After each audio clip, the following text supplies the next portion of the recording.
Hey guys, welcome back to my another video. So यहाँ आप देख सकते हैं मैंने एक क्यूट सी बेबी के लिए बहुत ही क्यूट सा लहंगा बनाया था। और ये लहंगा मैंने इस तरीके से बनाया था कि ये बच्ची इसको 2 साल और बाद तक ईज़िली पहन सके। बिकॉज़ बच्चे इतने जल्दी बड़े हो जाते हैं ना कि उनको एक बार पहना दिया बस भूल जाओ कि इनके पास कोई ड्रेस थी भी, है ना। इसलिए मैंने इसको इस तरीके से बनाया कि हम इसको थोड़ा बहुत एडजस्ट करके बाद में भी ईज़िली पहना सकें। तो चलिए फटाफट से वीडियो स्टार्ट करते हैं। तो सबसे पहले तो मैं आपको बता दूं कि मैंने ये जो लहंगा था वो मैंने बड़ा लहंगा जो मदर वाला लहंगा बनाया था, मम्मा वाला, तो उसकी ही जो कटिंग बची हुई थी मैंने उसी का ये लहंगा बनाया था। मैंने लहंगे की कटिंग का वीडियो इसमें शेयर नहीं किया है क्योंकि मैंने सेम तरीके से दूसरा लहंगा कट किया था और उसमें भी सेम इसी तरीके से पट्टियाँ बची हुई थी। वो वीडियो भी मेरी चैनल पर है और उसमें मैंने स्टेप बाय स्टेप आपको अच्छे से बताया हुआ है कि कटिंग कैसे करनी होती है। लिंक भी मैं आपको डिस्क्रिप्शन बॉक्स में शेयर कर दूंगी, तो आप इस वीडियो के बाद फटाफट से उसको भी चेक कर लीजिएगा। आप देख सकते हैं मैंने जो बड़ी वाली कलियां थी वो बड़े लहंगे के लिए अलग कर दी हैं और जो छोटी कलियां थी उनको एक के साथ एक मिलाते हुए सबको अच्छे से रख लिया है। इसमें कुछ छोटी भी हैं, कुछ बड़ी भी हैं। तो सबसे पहले हमें इसकी लेंथ मेज़र करनी है। तो हम जिस बेबी के लिए बना रहे हैं उससे 6 से 7 इंच आप बड़ा रख सकते हैं फैब्रिक को। तो लेंथ में मैंने 7 इंच प्लस करके ऊपर की पट्टियों को हटा दिया है। एंड गाइस, जो पट्टियाँ मैंने हटाई हैं ना, इनको भी मैंने यूज़ किया था। मैंने इनसे माता रानी की बहुत ही प्यारी पोशाक बनाई थी। वो वीडियो भी मैं डिस्क्रिप्शन बॉक्स में ज़रूर शेयर कर दूँगी, अगर आप बनाना चाहें तो उसको भी देख सकते हैं। यानी कि मैंने पूरे फैब्रिक को यूज़ किया था, इसमें मैंने बहुत ही कम फैब्रिक वेस्ट होने दिया था। अब हम सारी पट्टियों को इक्वल करने वाले हैं। तो इसमें क्या था, ऊपर की साइड थोड़ा ज़्यादा चौड़ाई थी, इसलिए मैंने तिरछी लाइन मिलाते हुए इस तरीके से जितनी बगल वाली पट्टी की है ना सेम उतनी ही कर दी थी। और ऊपर की साइड लगभग 3 इंच के समथिंग मतलब था, क्योंकि हम जैसे कि आपको पता ही है ना हम आगे तक बेबी को पहनाने वाले हैं, तो उसके लिए थोड़ा ज़्यादा रहे तो चलेगा, क्योंकि हम उसको स्टिचिंग करते टाइम अंदर की साइड दबा देंगे और फिर जब हमें ज़रूरत होगी हम उसको खोल सकते हैं। तो अभी हमें पट्टियों को कुछ इस तरीके से फैला लेना है और एक के बाद एक आपस में इस तरीके से, जैसे मैं आपको दिखा रही हूँ ना, ऐसे सिलाई लगाते हुए इन सभी को आपस में हमें अटैच कर लेना है। तो यहाँ मैं फटाफट से इन पर सिलाई लगा लेती हूँ। मैं आपको 1-2 पट्टियों पर सिलाई लगा करके दिखा दे रही हूँ, फिर बाकी की सारी पट्टियों को भी हमें ऐसे ही आपस में जोड़ लेना है। जैसे हमने इन दोनों को आपस में अटैच किया है ना, अब इसको खोल करके हम इसके ऊपर फिर से दूसरी पट्टी को उल्टी साइड से रखेंगे और इसमें भी हम सिलाई लगा देंगे और फिर हम उसको भी उसी तरीके से खोलेंगे जैसे हमने पहली वाली को खोला था। और फिर उसके ऊपर भी हम अगली पट्टी को उल्टी साइड से रखते हुए ऐसे ही हमें धीरे धीरे सारी पट्टियों को आपस में जोड़ लेना है। अभी मैंने सारी पट्टियों को आपस में जोड़ लिया है। आप देख सकते हैं ये कुछ हमारा लहंगे जैसा लगने लगा है। अब हम इसको नीचे से फ़ोल्ड करेंगे। तो आधा मैंने इसलिए फ़ोल्ड कर लिया था ताकि मैं पहले खुद श्योर हो जाऊं कि आपको मुझे बताना कैसे है। जितना इजीली मैं आपको बताऊंगी आपको उतना ही ज़्यादा इजी रहेगा बनाने में, है ना। तो मैंने आधा तो कर लिया था बट आधा मैं आपको यहाँ पे सिखाते हुए बताने वाली हूँ। देखिए, हमें बच्चे की लंबाई के हिसाब से हमें जितनी मतलब लंबाई चाहिए है ना, उतनी लंबाई पर हम मार्क करेंगे सबसे पहले। तो फिर हम वहाँ से 2 बार फ़ोल्ड कर लें, इतना हमें फैब्रिक रखना है। तो जैसे मैंने यहाँ पे 2 बार फ़ोल्ड किया है, अब हमें करना क्या है, मेन पॉइंट हमारा ये है कि ये जो सिलाई रहती है ना, नीचे वाली सिलाई, उसको हमें जस्ट ये जो लंबी लंबी सिलाइयाँ दिखाई दे रही हैं हमें उस पर ही रखना है। अगर हम उसको सीधा सीधा सिलते जाएंगे, क्योंकि हमारा जो नीचे का घेर होता है वो बड़ा होता है और जो ऊपर पहुंचता जाता है ना तो वो घेर कम होता जाता है। तो अगर हम सीधे सीधे सिलते जाएंगे तो वो आप 2 या 3 पट्टियाँ ही सिल पाएंगे मुश्किल से और वो आपका बिगड़ने लगेगा। इसलिए हमें ये ध्यान रखना है कि जो हमारी सिलाई है वो सिलाई पर ही आनी चाहिए, जैसे कि मैं रख रही हूँ। अब ये जो बीच में आपको दिख रहा है ना एक्स्ट्रा फैब्रिक, उस पर हमें लगानी है प्लेट। तो देखिए, मैंने ये फैब्रिक फ़ोल्ड किया और मैं बार बार, जितनी बार मैं इसको फ़ोल्ड कर रही थी, बार बार मैं जो लंबाई है ना वो मेज़र कर रही थी। मैं 15 इंच की लंबाई का लहंगा बना रही थी, तो मैं बार बार चेक कर रही थी कि ये 15 ही हो। अगर कहीं 16 कहीं 15 होगा तो ऊपर नीचे हो जाएगा ना। तो देखिए मैंने पूरे लहंगे को इस तरीके से मेज़र करते हुए सारी सिलाइयों को सिलाई के ऊपर ही रखा है और एक्स्ट्रा फैब्रिक में एक फोल्ड लगाते हुए सभी को रेडी कर लिया है। पहले मैंने इन सभी में अलग से नीचे रखते हुए इनको पिन की हेल्प से अटैच किया था। अगर आप पिन से अटैच नहीं करना चाहते तो आप इस पर सुई की हेल्प से कच्चे टाँके भी लगा सकते हैं। देखिए इससे एक और बेनिफिट होता है कि हमें इस लहंगे में कैन लगाने की ज़रूरत बिल्कुल भी नहीं होती है। ये जो पीछे बड़ा लहंगा दिख रहा है ना, इसी की कटिंग से तो मैंने बनाया था ये छोटा वाला, है ना। तो अभी जो हमने पिन लगाए हुए थे जहाँ जहाँ, उन सभी पर हम पिनों को हटाते हुए सिलाई लगाएंगे और ध्यान रहे कि सिलाई थोड़ी फिनिशिंग आए, क्योंकि जो हम सिलाई लगाएंगे वो लहंगे के ऊपर से दिखने वाली है। वैसे जो सिलाई दिखेगी आप उस पर लेस भी यूज़ कर सकते हैं जिससे सिलाई ढक जाएगी, बट फिर भी थोड़ा केयरफुली ही इसको फोल्ड करें। देखिए मैंने कितने अच्छे से पूरे लहंगे को नीचे की साइड से फोल्ड कर लिया है और अब हम इसके बाद इसमें लेस लगाएंगे। नीचे की साइड में जो लेस मैंने मदर वाले लहंगे में लगाई थी, मम्मा डॉटर का सेट जो हमने बनाया है ना, तो उसके लिए जो सेम लेस यूज़ करने वाली हूँ मैं, यही वाली मैंने सेम बड़े लहंगे में भी यूज़ की थी।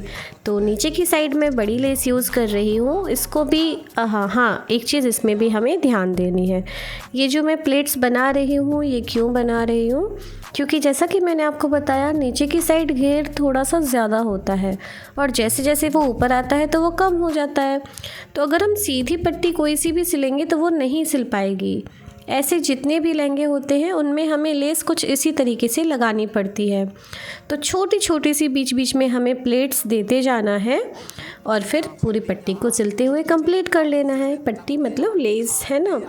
तो ये वाली लेस मैं लगाऊंगी, इसके जस्ट ऊपर जो मेरी सिलाई वाला पार्ट है ना, उस पर भी मैं एक लेस लगाऊंगी जिससे कि वो सिलाई भी ढक जाएगी और लेस भी थोड़ी सी मैच कर जाएगी, क्योंकि वो लेस मैं चुन्नी में भी यूज़ करने वाली हूँ। तो पहले तो मैंने नहीं लगाई थी, वो लेस मैंने बाद में लगाई थी, तो वो मैं आपको बाद में कंप्लीट करके दिखा दूँगी। अभी फाइनली हम इसमें अस्तर लगाना स्टार्ट करेंगे। अस्तर के लिए मैंने सिर्फ ये सीधे सीधा साटन का फैब्रिक लिया था। इसको मैंने कली वाला या सर्कल वाला कट नहीं किया था, मैंने बस इसमें लंबाई मेज़र कर ली थी और ये लंबा सा पीस ले लिया था जिसमें मैंने ऊपर की साइड से प्लेट्स डाल करके कमर की जो नाप थी उनको इक्वल कर लिया था। मतलब कि लहंगे की नाप से ही हमने कमर की नाप को इक्वल कर लिया था। अब जैसे कमर की नाप है ना, तो वो आपको अपनी बेबी की जो कमर है ना उसके अकॉर्डिंग ही रखनी है, मतलब उससे थोड़ी सी ज़्यादा रखनी है, क्योंकि अगर ज़्यादा ढीली हो जाएगी तो फिर वो बच्चे की कमर में डिस्टर्ब करेगी ना। तो जब बच्चा बड़ा हो जाएगा तो आप जैसे ये प्लेट्स है ना, अंदर से हमने प्लेट्स ली थी तो उनको आप थोड़ा सा खोल सकते हैं और ईज़िली बड़ा कर सकते हैं। बेबी बड़ा होगा तो आप सोच रहे होंगे कि लहंगे की तो नीचे से स्टिचिंग हम खोल लेंगे, बट इसका क्या होगा ना लाइनिंग फैब्रिक का, तो इसमें आप इजीली फ्रिल यूज़ कर सकते हैं फैब्रिक की ही। थोड़ा सा कैन भी यूज़ कर सकते हैं, क्योंकि बेबी थोड़ा बड़ा हो जाएगा तो उसको कैन की भी ज़रूरत उसमें रहेगी, है ना। तो वो आप बाद में अटैच कर सकते हैं, अभी फ़िलहाल इसमें कैन की ज़रूरत नहीं है। तो मैंने अस्तर और जो मेन मेरा लहंगा था ना, उन दोनों को आपस में अटैच कर लिया है। अब मैं कमर की बेल्ट के लिए यहाँ पे 2 पट्टियों को ले रही हूँ जो सेम लंबाई की है। एक साइड मैं डिज़ाइन वाला रखने वाली हूँ और एक साइड सिंपल वाला, मतलब कि आगे की साइड इसमें जो फैब्रिक में डिज़ाइन है ना वो रहेगी और पीछे की साइड मैं सिंपल रखने वाली हूँ, क्योंकि वो बेबी की कमर पे टच होगा तो अगर उस पर वर्क होगा, सितारे वगैरह होंगे तो उसको प्रॉब्लम होगी। इसलिए मैंने ये 2 पतली पट्टियाँ ली थी। ये मैंने 2-2 इंच की पट्टियाँ ली थी, जिनको फोल्ड करने के बाद ये हमें 1 से 1.5 इंच के बीच में बचेगी। तो पट्टी को फिर हमें क्या करना है, जो लहंगा है उस पर एक साइड से सिल लेना है। अब हमें ऊपर की साइड जो हमें सिलना है वो वही वाला फैब्रिक सिलना है जो मेन है, क्योंकि जो हम अंदर की साइड फोल्ड करेंगे वो तो सिंपल वाला हमने रखा है। तो एक्स्ट्रा फैब्रिक को मैंने यहाँ पे कट कर दिया है। अब हम नेक्स्ट देखते हैं कि हमें क्या करना है। पट्टी को हमें पहले फोल्ड नहीं करना है, पहले हमें लहंगे और अस्तर को मिलाते हुए नीचे से ऊपर तक, यानी कि जहाँ तक हमने पट्टी सिली है कमर वाली बेल्ट वाली, उस तक हमें सिलाई लगानी है। और अस्तर और मेन फैब्रिक दोनों को हम मिला करके यहाँ सिलने वाले हैं। तो 1/2 इंच से लेके 1 इंच के समथिंग आप ऊपर की साइड अंदर को कीजिएगा सिलाई, क्योंकि हम जो जैसे सूट वगैरह में कुछ भी बनाते हैं ना, तो ऊपर वाला जो पार्ट है वो हम फोल्ड करेंगे, उसके लिए हमें 1/2 इंच से ज़्यादा ही एक्स्ट्रा चाहिए होगा। अभी आपको समझ में नहीं आ रहा होगा, अभी ये सिलाई होने के बाद मैं आपको बताती हूँ कि मैं क्या कहना चाह रही हूँ। देखिए, ये सिलाई मैंने अच्छे से कंप्लीट कर ली। नीचे से मैंने इसको थोड़ा सा कट कर दिया, क्योंकि ये थोड़ा नीचे दिखाई देता है, इसलिए एक्स्ट्रा फैब्रिक को कट कर दिया था। अब देखिए मैंने ये फैब्रिक क्यों छुड़वाया था। तो ये देखिए, इसको हमें ऐसे फ़ोल्ड करना होता है, तो ये जो हम फ़ोल्ड करें उसके लिए फैब्रिक होना चाहिए ना एक्स्ट्रा, इसीलिए मैं आपसे कह रही थी कि 1/2 इंच से 1 इंच के बीच में आप इसको फैब्रिक छोड़ते हुए ही सिलाई कीजिएगा। ये हमें सेम वैसे ही सिलना है जैसे हम जो सूट वगैरह बनाते हैं ना, उनके जो दोनों पार्ट होते हैं आगे पीछे के, उन दोनों पार्ट्स को अलग करने के लिए हम जैसे सिलाई लगाते हैं, सेम हमें इसमें वैसे ही सिलाई लगानी है और इन दोनों को आपस में अलग कर देना है। फिर बाद में हम इसको फोल्ड करेंगे, है ना। तो पहले हमें इन दोनों को अलग करते हुए इस तरीके से सिल लेना है। मैं आपको दिखा देती हूँ। देखिए ये कितना इजीली हमारा सिल गया है और अंदर की साइड फोल्ड हो गया है, तो इसमें से धागे भी नहीं निकलने वाले हैं। अब हमें इसको अंदर की साइड करते हुए स्टिच करना है। तो जो हमारी प्लेट्स वाला फैब्रिक था ना नीचे वाला, उसको हम अंदर की साइड कर देंगे और इसको ऊपर से रखेंगे, तो थोड़ी सी फिनिशिंग भी अच्छे से आ जाएगी और जो प्लेट्स वाली सिलाई है ना वो अंदर की साइड ढक जाएगी। फटाफट से इस पर अच्छी तरह 2 बार सिलाई लगा ली है एंड अब हम इसको सीधा करके देखेंगे ये कितना अच्छा दिखने वाला है। सीधा जब मैं इसको कर रही थी तो ये एकदम ना पोटली जैसा बन गया, क्योंकि ये काफ़ी इसमें प्लेट्स थी ना अंदर की साइड, इसलिए तो इसको मैंने फिर झटके से थोड़ा किया तो ये सीधा हो गया था। फाइनली लहंगा कंप्लीट हो गया। अब हम इसके टॉप की कटिंग करेंगे। टॉप के लिए जो लाइनिंग फैब्रिक मैं लेने वाली हूँ वो कॉटन का ले रही हूँ, क्योंकि बेबी के लिए कॉटन से ज़्यादा कंफर्टेबल और कौन सा फैब्रिक हो सकता है ना। तो यहाँ मैंने कॉटन लिया हुआ है। अब हम इस पर मार्क करना स्टार्ट करेंगे। 4th फोल्ड में मैंने लंबाई पे मार्क कर लिया है।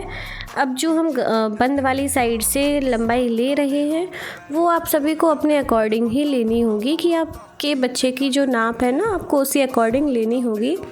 और उसमें आप 4 इंच के समथिंग आराम से एक्स्ट्रा कर सकते हैं, जो कि बाद में आपको मैंने 8 इंच पे मार्क किया था। बट एक बात बताऊं, ये जो एक्स्ट्रा आपको दिख रहा है ना 1 इंच के समथिंग, मैंने वो भी इसी में कट कर लिया था, मैंने वेस्ट नहीं किया था। गले के लिए मैंने 2.5 इंच पे मार्क किया है और नीचे की साइड सिर्फ 1.5 इंच पर ही मैंने मार्क करके ट्रायंगल टाइप शेप दे दिया है, क्योंकि जैसा आपने फ़ोटो में देखा होगा मैं ऊपर इसमें डोरी अटैच करने वाली हूँ, तो हमें ज़्यादा ये डीप नहीं करने हैं ऊपर की साइड, क्योंकि डोरी आ जाएगी। होल्डर्स की मार्किंग भी हमें 2.5 इंच पर ही करनी है और जैसा मैंने आपको डॉट डॉट करके दिखाया ना उस पर हमारी स्टिचिंग आ जाएगी। हाँ, मार्क कर रही हूँ उस पर जो हमारे टॉप की मेन चौड़ाई है, यानी कि मैं यहाँ सिर्फ 5 इंच लेने वाली हूँ और मैंने 2.5 इंच दोनों साइड से एक्स्ट्रा कर दिया है, मतलब पूरा 5 हो जाएगा जो एक्स्ट्रा रहने वाला है। और इस तरीके से मैंने मार्क कर लिया। नीचे की साइड क्योंकि ये बेबी का है तो इसमें डाउन करने की ज़रूरत नहीं होती है। अब यहाँ मैंने ट्रायंगल शेप दिया है, आप शेप अपने अकॉर्डिंग कुछ भी रख सकते हैं। तो मैं फटाफट से इसको कट कर ले रही हूँ। गला मैंने छोड़ दिया था क्योंकि दोनों पार्ट्स को मैं एक साथ कट कर रही थी, फिर मैंने अलग अलग करके आगे वाले पार्ट के जो नेक डिज़ाइन थी उसको कट कर लिया। अब हमें ये जो हमने कट किया है ना, इसका सेम जो हमारा मेन फैब्रिक है ना उस पर हमें रखते हुए सेम बिल्कुल से कट कर लेना है। इसमें मैं अलग से कोई स्लीव्स वगैरह नहीं लगाने वाली हूँ, क्योंकि ये डोरी वाला बनाने वाली हूँ। डोरियाँ मैंने पहले से बना करके रख ली थी, इनका ट्यूटोरियल मैं फिर कभी आपके साथ शेयर करूँगी। फ़िलहाल हम टॉप का देख लेते हैं। तो मेन फैब्रिक के ऊपर मैंने लाइनिंग फैब्रिक को रखा हुआ है। मेन फैब्रिक अंदर की साइड से यानी कि उल्टा रखा है, ऊपर से लाइनिंग फैब्रिक है। अब हमें इसमें ऊपर सिलाई लगानी है और नीचे सिलाई लगानी है। बीच के पार्ट को छोड़ देना है क्योंकि वहाँ से हम इसको सीधा करने वाले हैं। तो जो एक साइड से खुला हुआ था उसमें से मैंने पूरे फैब्रिक को पलट करके अच्छे से सीधा कर लिया। जो भी किनारे थे उनको खींच खींच के बढ़िया से सारी जो किनारे हैं ना उनको अच्छे से निकाल लिया। अब मैं इस पर लेसेस यूज़ करने वाली हूँ जो कि इसमें 4 चांद लगा देगा। ऊपर और नीचे दोनों की साइड मैं इसमें लेस लगा रही हूँ और फिर हम पीछे का पार्ट कंप्लीट करेंगे। फ़िलहाल हम आगे वाले पार्ट में ही लेस लगा रहे हैं। लेस लगने के बाद देखिए ये कितना ज़्यादा अच्छा लगने लगा है ना। चलिए अब हम पीछे वाले पार्ट की कटिंग करते हैं। उसमें से ये मैंने जो नोक थी ना नीचे वाली उसको हटा दिया था जो कि आगे वाले में थी, क्योंकि मुझे लगा कि सिंपल ज़्यादा सही लगेगा। तो मैंने हटा करके इसमें भी सेम ऊपर की साइड और नीचे की साइड स्टिच कर लिया और फिर इसको पलट करके सीधा कर लिया। मैं अभी इसमें कुछ इलास्टिक यूज़ करने वाली हूँ जिससे कि बच्चे को पहनाने में थोड़ा सा ईजी रहे, क्योंकि स्ट्रेचेबल होगा तो ईज़िली आप बच्चे को पहना पाएंगे। उसके लिए मैं यहाँ कुछ सिलाई लगा रही हूँ जिसमें हम बीच में इलास्टिक को खींचते हुए लगा देंगे। ऊपर की साइड और नीचे की साइड मैंने डबल स्टिच कर दिया है, यानी कि बीच में मैंने उतनी जगह छोड़ी है कि मैं इसमें इलास्टिक डाल दूँगी। बीच में मैं 2 जगह और इलास्टिक यूज़ करूँगी, उसके लिए मैंने इस पर मार्क कर लिया है। एंड चलिए इलास्टिक डालते हैं। तो जो ऊपर और नीचे वाली जो सिलाई मैंने लगाई है उसमें हम सबसे पहले सेफ्टी पिन की हेल्प से, मतलब जितना आपका जो फैब्रिक की लंबाई है ना आपको उससे थोड़ी सी कम रखनी है जिससे कि उसको थोड़ा सा खींचा जा सके। आप 2 इंच के समथिंग कम रख सकते हैं लंबाई इलास्टिक की, है ना। अब मैंने इनको डाल करके पिन की हेल्प से दोनों कॉर्नर्स को अटैच कर दिया है ताकि ये निकले ना उसमें से। सेम मैं नीचे वाले में भी डाल दूँगी और फिर उसको खींचते हुए सिलाई लगा दूँगी। आपको ध्यान रहे कि आपको थोड़ा सा खींचते हुए ही लगानी है सिलाई, नहीं तो फिर वो ढीला ही हो जाएगा, आपका स्ट्रेचेबल नहीं रहेगा। इसमें फिर मैंने बाद में एक ही जगह सिलाई लगाई थी। मार्क मैंने 2 जगह किया था बट सिलाई फिर बाद में एक ही जगह लगाई। तो देखिए तीनों साइड हमने सिलाई लगा ली है, इलास्टिक डाल दी है और ये काफ़ी ज़्यादा स्ट्रेचेबल हो गया है। अब हम इन दोनों को आपस में अटैच करेंगे। सबसे पहले हमें इनको दोनों साइड से सीधा रखते हुए किनारे किनारे पर सिलाई लगानी है। उसके बाद हम इसको पलट करके सिलाई लगाएंगे जो कि हम फिटिंग वाली सिलाई लगाते हैं ना उसके लिए। अभी हम किनारे पे सिलाई लगा रहे हैं, बाद में फिटिंग पे लगाएंगे। जैसे कि ब्लाउजेज़ हम सिलवाते हैं तो उनमें लगी होती है ना, अंदर की साइड से फैब्रिक दिखाई ही नहीं देता है, मतलब सिलाई नहीं दिखाई देती है। तो उसी तरीके से मैं इसमें लगा रही थी ताकि जो कॉटन फैब्रिक है वही अंदर रहे, ताकि बेबी को प्रॉब्लम ना हो। तो किनारे वाली सिलाई के बाद मैंने यहाँ पे फिटिंग वाली जो 10 इंच है ना, तो वो वाली मैंने इस पर लगा दी थी एंड फाइनली टॉप भी रेडी हो गया। और चुन्नी जो थी उस पर मैंने यही वाली लेस यूज़ की थी जो टॉप में लेस यूज़ की है, क्योंकि चौड़ी वाली लेस से बेबी को उलझन होती है और वो फिर सॉफ्ट नहीं रहता। तो फटाफट से मैंने इसके चारों किनारों पर ये लेस लगा ली थी और जो लटकने वाला किनारा था उन पे 2-2 ऐसे लेस लगा ली थी, जैसा कि आप फोटो में देख सकते हैं। सो आपको ये क्यूट सा बेबी लहंगा कैसा लगा जल्दी से कमेंट बॉक्स में कमेंट कर दीजिए, और आप नेक्स्ट कौन सी वीडियो देखना चाहते हैं वो भी ज़रूर बता दीजिएगा। मैं जल्दी से जल्दी ट्राई करूँगी कि आपकी वो वीडियो अपलोड कर सकूँ। एंड हाँ, इसके जो लटकन थे उनका वीडियो मैंने अलग से शेयर किया हुआ है। मदर डॉटर दोनों के मैंने सेम लटकन बनाए थे, बस साइज़ में डिफरेंस रखा था, तो वो वीडियो भी ज़रूर चेक कीजिएगा। Thank you, take care, bye bye.